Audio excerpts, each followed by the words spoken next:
welcome back to another Explain Yourself episode. This is actually interview 2 today. I'm going to do one more, so there will be a whole bunch of these interviews for you guys to watch, which is awesome because it seems like you're enjoying them.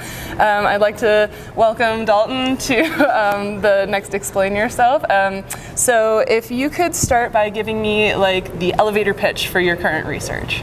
Oh gosh, for my dissertation, I work on the Bt resistance with western corn rootworm. It's a pest of corn. It causes about $1 billion in damage every year in the United States alone. It adds to Europe's damages, and I work on Bt resistance for the most part. Alrighty, so we'll come back to expanding on that, but are you a fan of XKCD?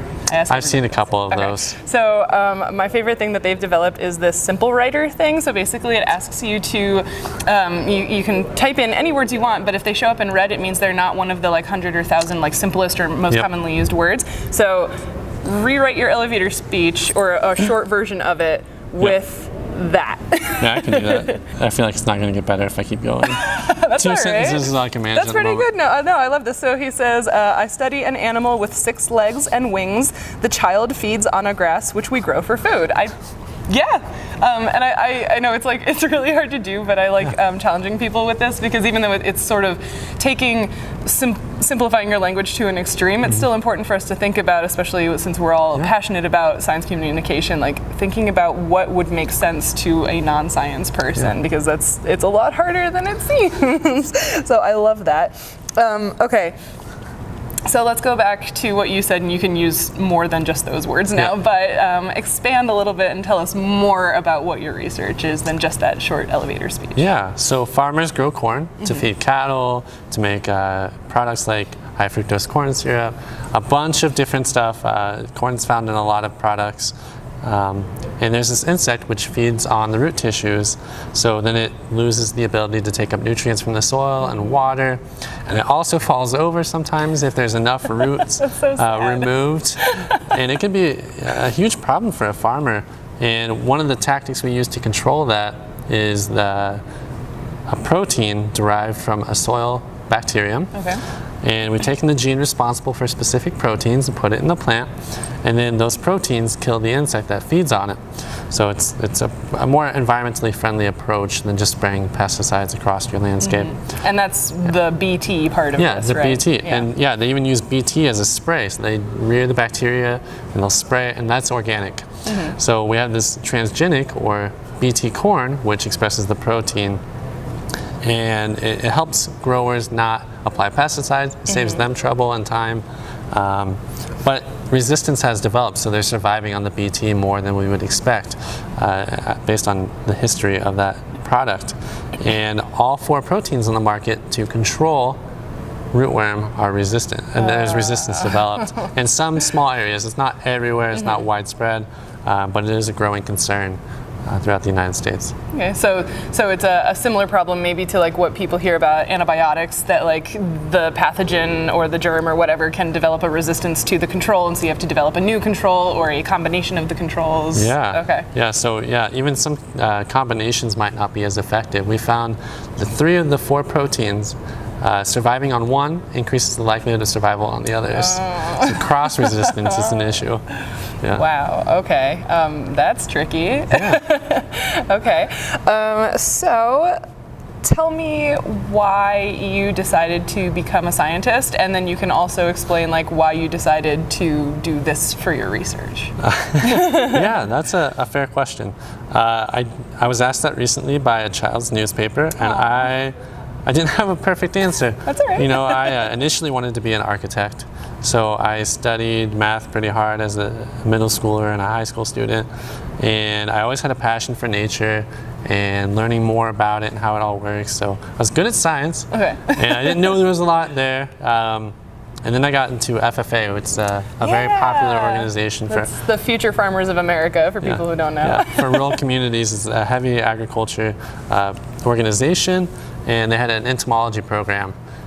So I studied for that. We went to state. We got 3rd place at state. And I was like, hey, I think I can get a job in that. And I bet a lot of people don't like insects. But we're at a conference for insects. I mean... So The sample is skewed. with my knowledge of insects, my passion for agriculture, and wanting to help people like my grandpa or my uncle who farm these areas where they're not making a lot of money already, I decided to pursue a degree in entomology. So then I looked for insects which feed on agricultural commodities, and rootworm was a really popular one. My advisor had a position available, and I moved into that. Yeah. Awesome. Yeah, the corn rootworm is a big topic of conversation in the Midwest. Yeah. Yeah. I mean, as a child, I would stick worms in my pockets when we go like metal detecting, and my mom would wash the clothes, and they would float up on the top. And I apologize a lot for that still. I mean, I too put bugs in my pockets, but yeah, that's never fun to find in a laundry, I don't think. That's awesome. Yeah. So you come from a family of like farmers primarily? So my mom is one generation removed. Okay. So my grandpa, both sets of grandparents, they farmed corn and cattle. And then my mom moved off of that, worked a different lifestyle, and I still cared about it, and the opportunity to go out into nature and appreciate it. Awesome. Okay. What is, like, if you had to pick one thing that is your favorite thing about the research you're doing? Oh gosh. The one thing that I really like is that eventually, at some point, this research may actually help a farmer. That's the goal. I want to help farmers, and if I'm not in that, if my research isn't going to do that, either directly or indirectly, then I don't really see as much benefit personally. There's benefit to research that doesn't help farmers. I get that. Yeah. That's what my goal is, to improve agriculture and improve biodiversity and control these pests.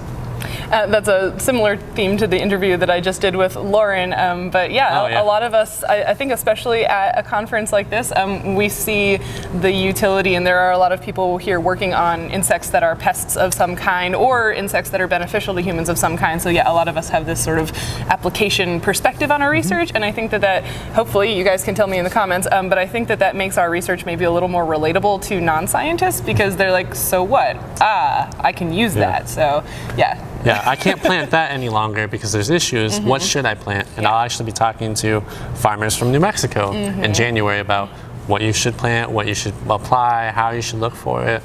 Lots of important topics. Awesome. Yeah. So I'm sure you get asked about this a lot, though. So if you heard what he said, you're taking this gene and putting it into the corn, which makes it technically a GMO buzzword, right? So how do you sort of address that idea when you're talking to people, especially non-scientist people who may be a little more like wary of the idea of a GMO? So the number one thing I try to emphasize is the safety. So we test it. This protein, and we know it works against rootworm, but what if something else eats it? What if a monarch caterpillar eats it? Yeah, there was a study in the 90s that came out and said, this protein is killing milkweed, monarchs, and and then they went back and they found that the study was faulty. They were just force feeding pollen to the insect. That's not a natural food source. And yeah, it died because it was inadequate nutrition. So we take this really specific protein and we're putting it into a plant to protect itself, right? The other option is we go out and spray pesticides. We put it in the soil. They may be less selective, probably less selective too. And we're also saving the farmer and the environment that way too. So they found with European corn borer, it used to be a $1 billion pest like rootworm, that just planting BT in large acres actually helps organic farmers too.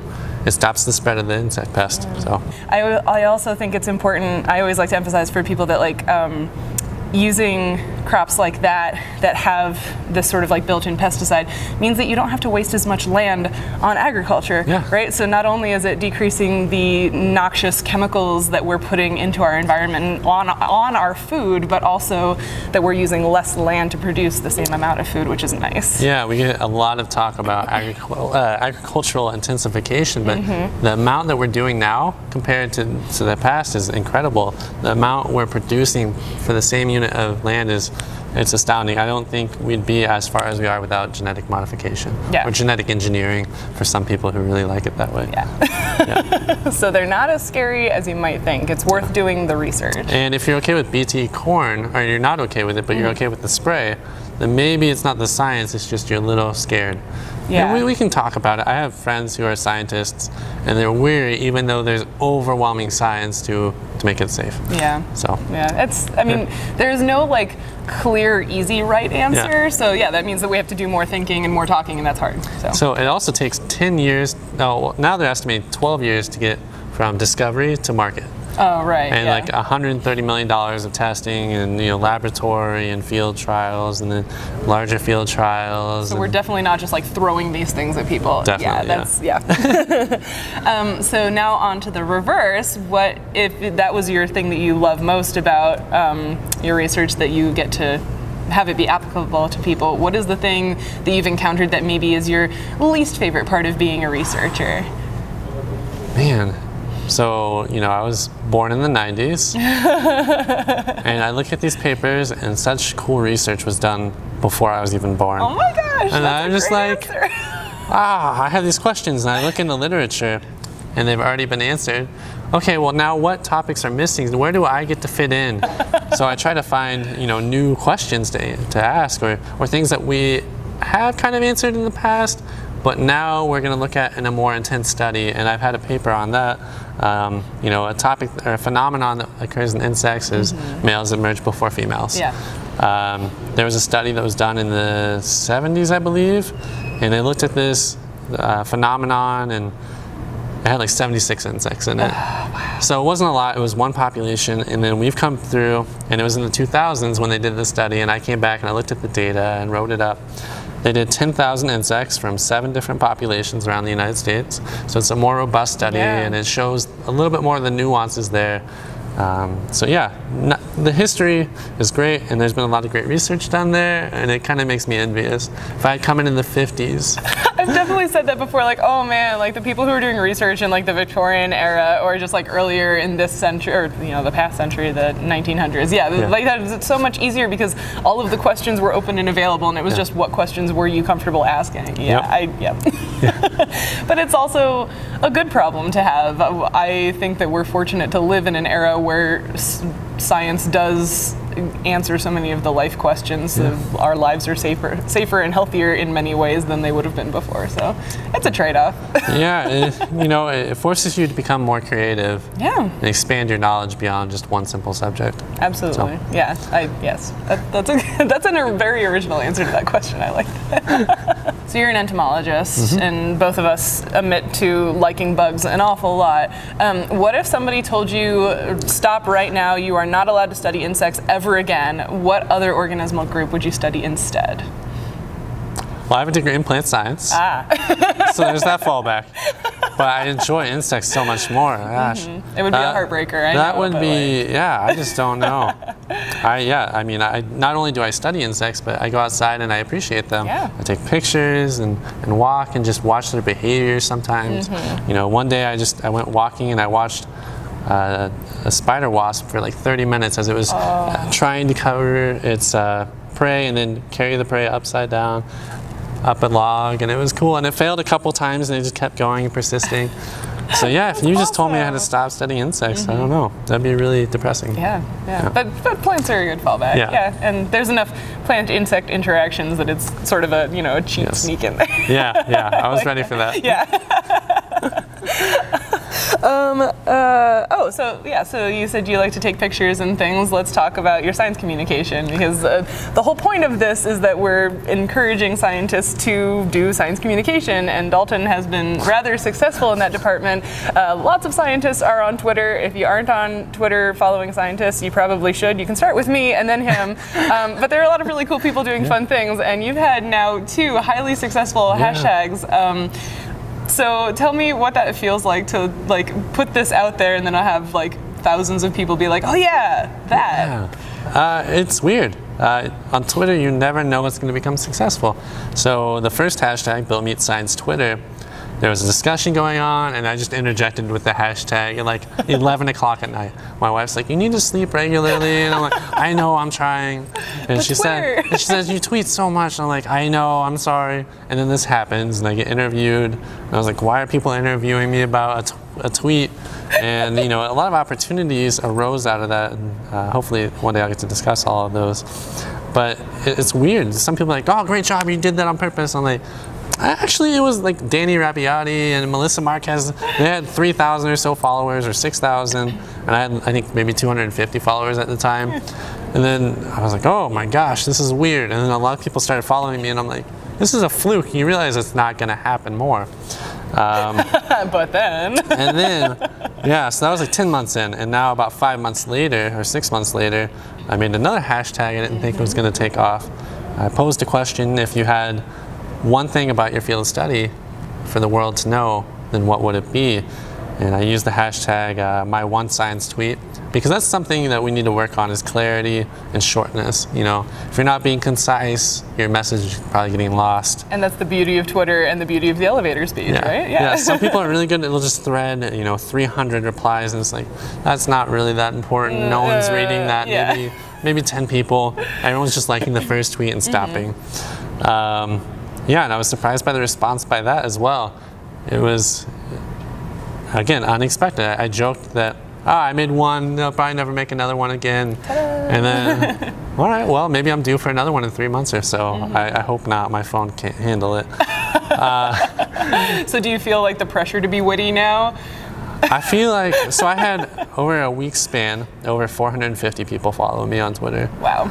And I think some people think I'm going to be witty, and I'm just going to be my corny self and making terrible puns. Oh, corny. Oh, yeah. Wow, that was really rough. Oh, man. I think, it's important to be who you are and not try to pretend to be someone else. And Twitter has been phenomenal. It's a great opportunity to network, meet new people, do interviews. I've had journalists reach out to me and talk to me about stuff, and other opportunities arise. And I wrote an article about Bill Meets Science Twitter with some people from New Zealand and London and Michigan at the time. And I've never written on such a large scale.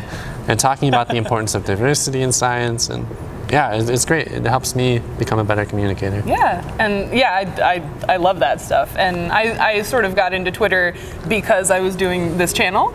But what sort of made you decide, like, oh, I'm a scientist, but I'm also going to be a scientist on Twitter? Like, why? So I started Twitter around 2010 on a private account. So very small, like 35 people I knew, really close. And I wasn't a scientist officially yet. And I thought, I'm just not, some of it was childish. You grow in college and you learn, and you see things that work and don't work. So I think it was 2016, July 2016. I said, I'm going to scrap that. I'm going to come out with my own Twitter. I'm going to make it public. I'll share my photos there. I'll talk about insects, make insects more approachable for some people. I'll talk about GMOs if people want to talk about it. I'll show them that scientists can be people as well.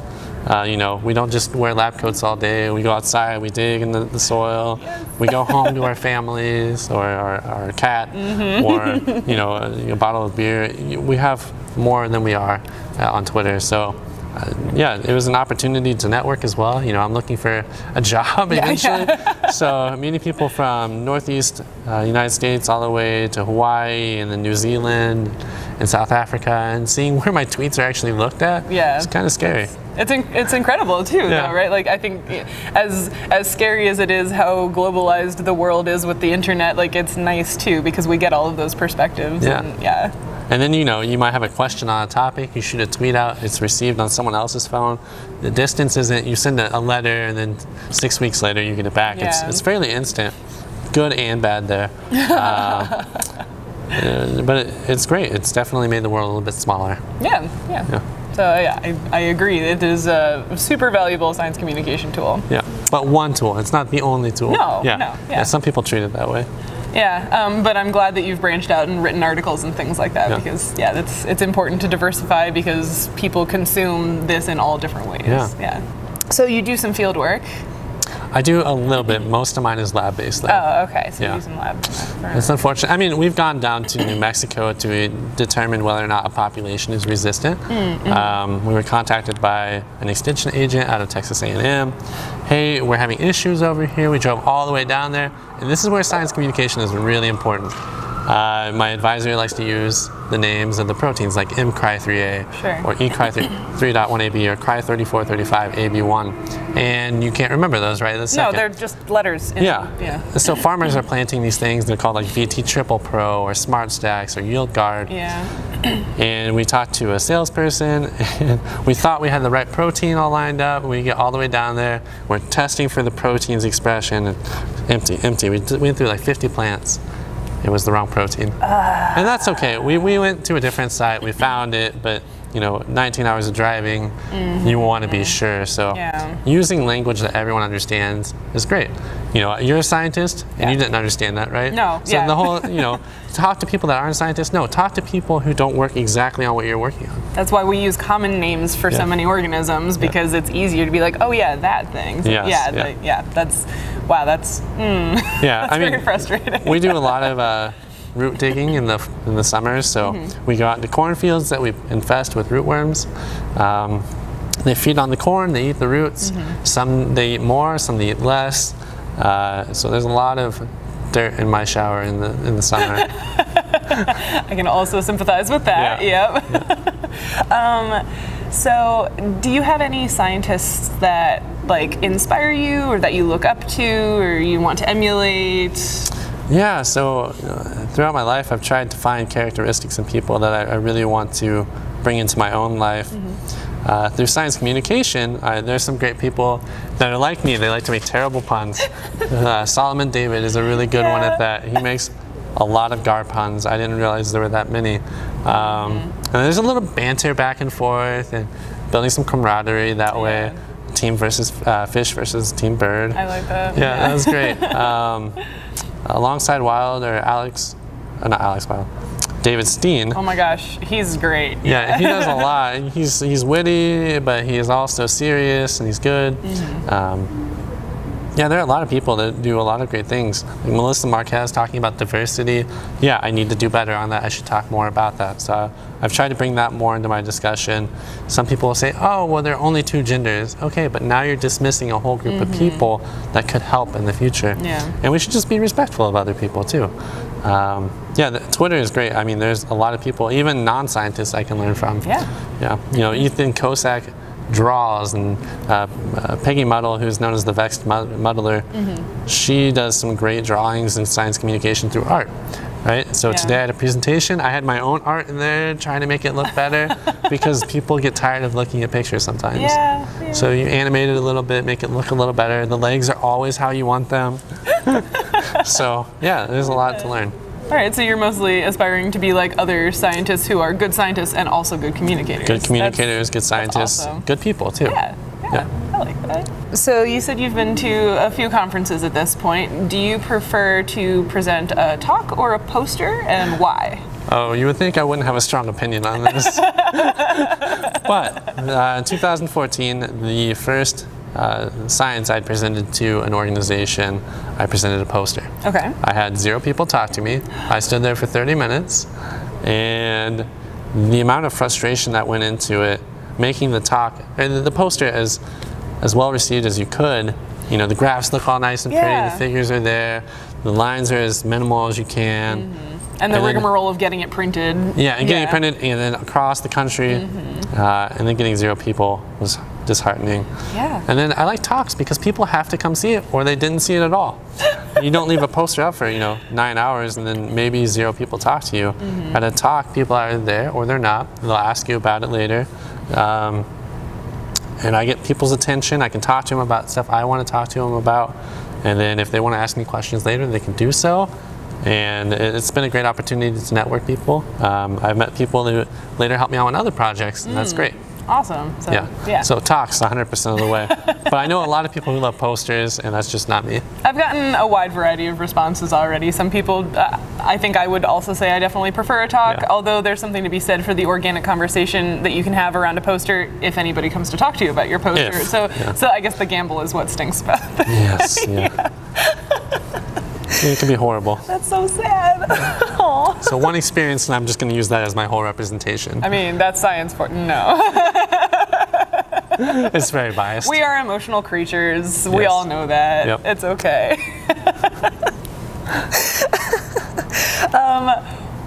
So you're also a very early career in terms of like being a scientist and whatever. So what do you think is the biggest thing like you still need to work on in terms of being a researcher? Yeah, and in science you tend to glamorize yourself. So that's a good question.